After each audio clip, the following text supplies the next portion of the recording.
Alright, this Misty Minute, I'm actually going to show you how to do this hair that I'm wearing right now. I just did it for you. This is my signature look. Every time I do it, it's completely different, but it's exactly the same, in meaning that I do it the same way each and every time. But my hair falls different ways, it does different things. So it always looks a little different, and people keep asking, oh, I want that one, how do you do that one, how do you do that? It's the same way. But just in case you didn't get it on this video, or this video, I'm going to do it again and really try to explain. So this Misty Minute will probably be a lot longer, but I'm going to really get into the nitty-gritty of how and what to do next. Personally, rarely ever wear just one wig. It's just my gig. But I'll start with the back wig, okay? It's a full wig. This is a extra long one. Here's a bobby pin. Hi. I like long hairs in the back. Because, I don't know.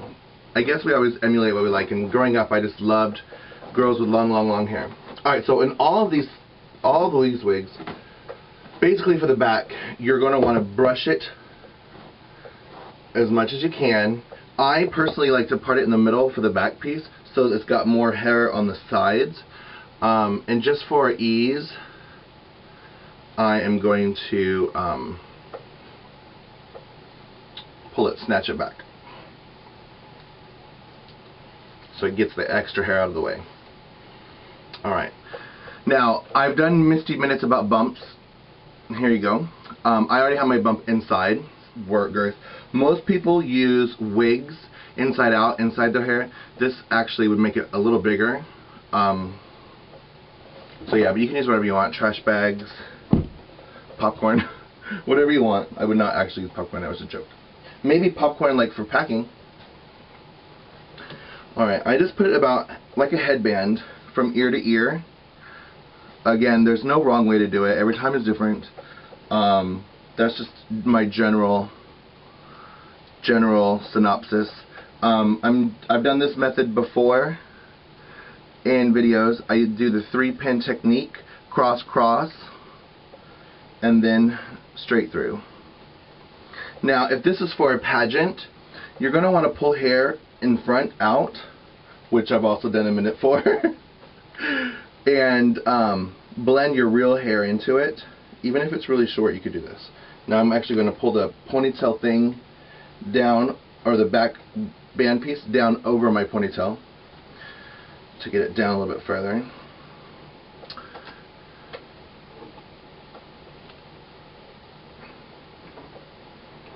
Now, I'm sure in whatever jobs you normally do, you found shortcuts to, like, oh, if I do this, I don't have to do that. You know, to skip a couple steps to make things faster. And my 3-pin technique is really my shortcut, because now this wig is very anchored. I'm going to tighten this a little bit just to pull out hair out of my face.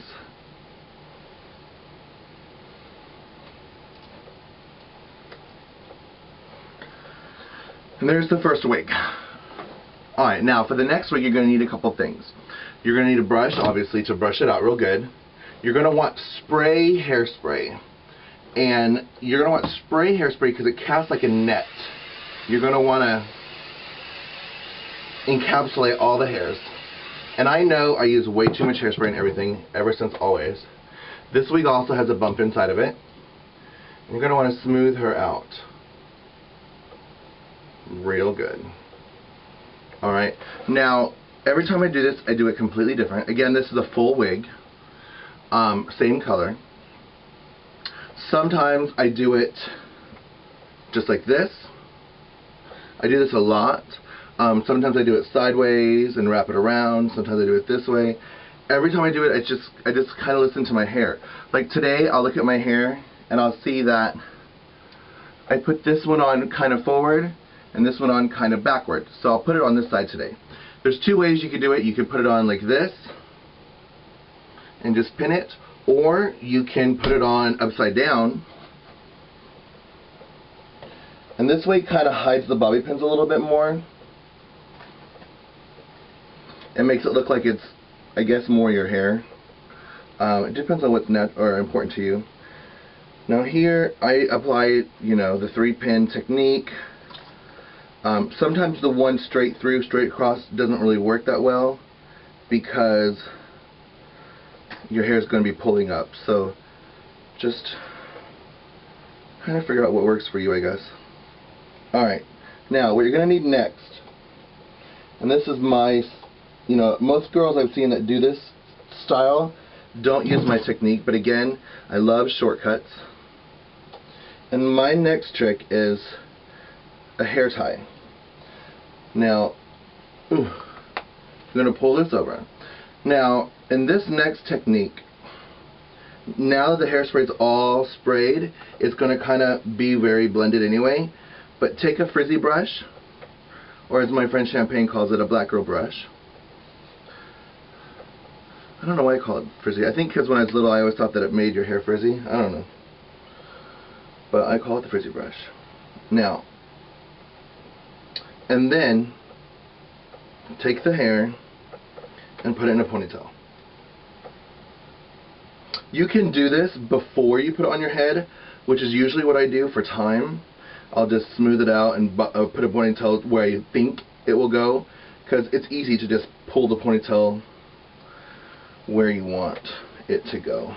Alright, so there's the first look, right? I'm going to spray it again.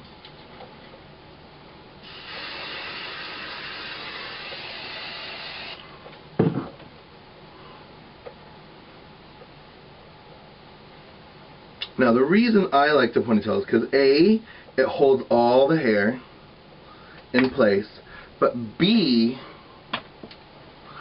you can anchor the actual ponytail to something. So I'll take a bobby pin, put it through the ponytail holder, like that, and then I'll attach it. Just depends on where I want to go. So do I want to bring it all the way down? Do I want to pull it up?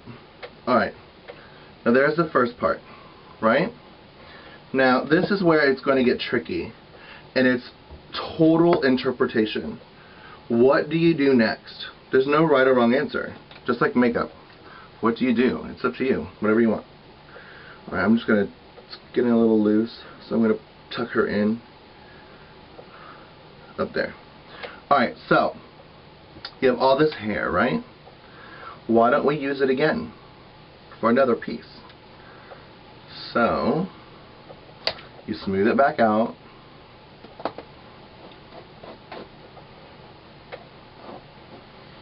and I didn't do this the first time like I said I usually do, but just to show you so you completely understand.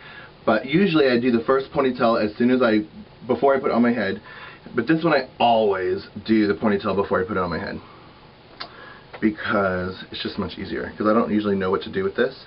This kind of has a mind of its own. So I'm going to tuck that in, right? Spray it to keep all the little frizzy hairs in. And then you could twist it up. You could twist it backwards.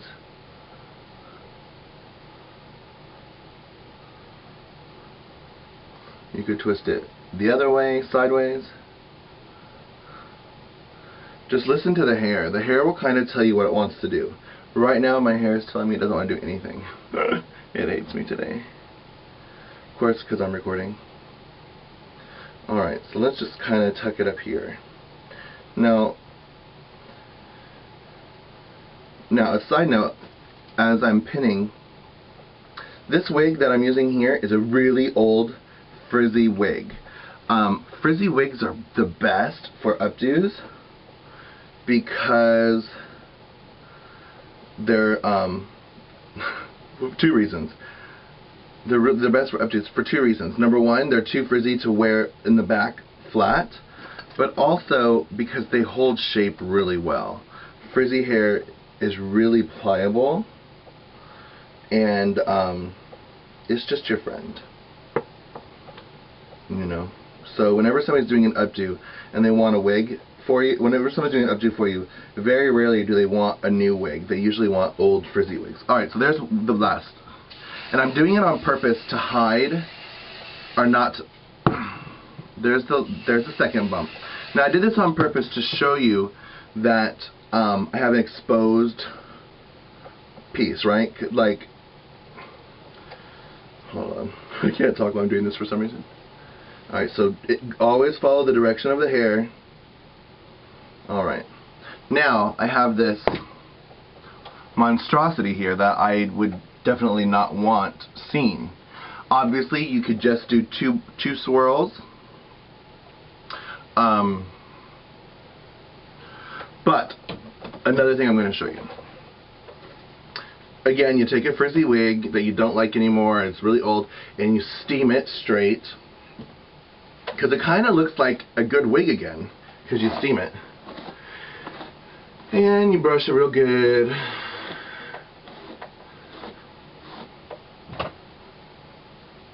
And you spray it real good. And again, this is just a piece of a wig that I cut out. Oftentimes I use the back. For some reason I have them on a wall, like just little sections. I guess I grabbed the crown today. But, and then this would be like the icing on the cake. Now you could do this many ways. You could take it, you could pin it back here. Wait, hold on, like a dentist. Pin it up here and bring it around and, you know, swirl it somehow. But because I'm running late and I gotta go to work and I want to do this really fast, I usually just take it, and for some reason this wig, well, I have a receding hairline, but this piece is always the hardest one to attach. So I kind of cheat and put it through a couple layers of hair and then pull it up. So I kind of like gather it there, and then I sneak that in somewhere and find somewhere that's grounded. Like that. Try to take another one and anchor it if you can, so it doesn't fall out. Alright, now, again, like the other one, now with these, you can, you don't need pretty ponytail holders. You can obviously use ghetto ones, because you don't see the ponytail. Alright, so again, just like the others, you smooth it out, ponytail it, to keep it all in place. That way you don't have hair falling all over the place. Alright. And then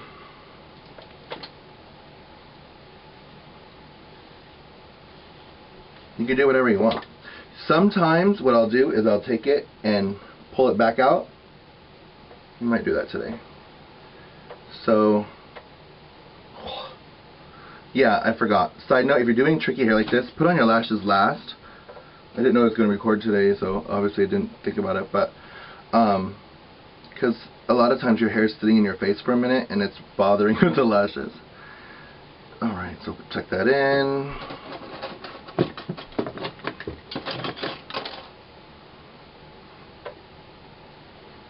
And, you know, with all the hairspray and the ponytail holders, and, you know, it's a couple anchoring methods, so you don't really need a ton of bobby pins. You know, and plus you're going to hairspray everything real good. Alright, so now that I have a long piece,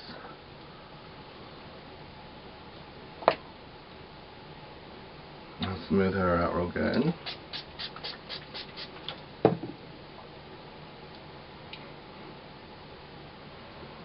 Let's see. With this, sometimes it really helps to twist. I have found, you don't have to, but sometimes I like it, especially when it's a highlighted color, because it looks pretty. Alright, so I'll twist that around like that.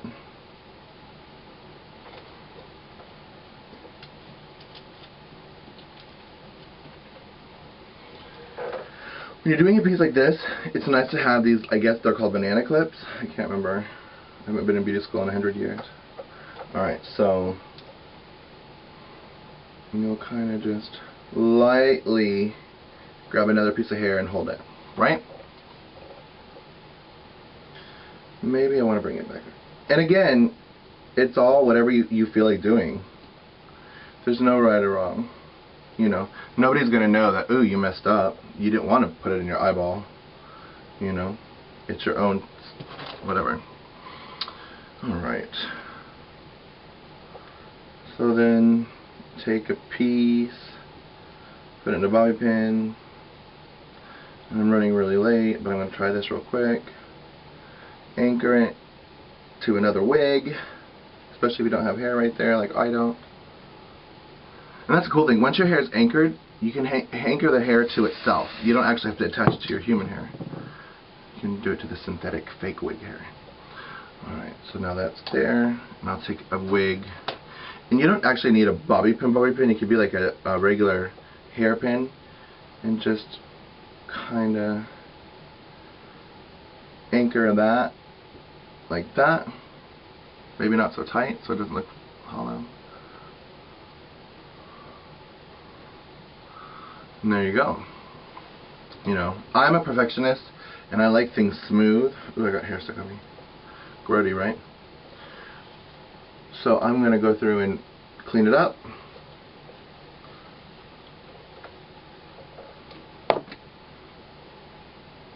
Still not happy with it, but I'm running late to work and I gotta go.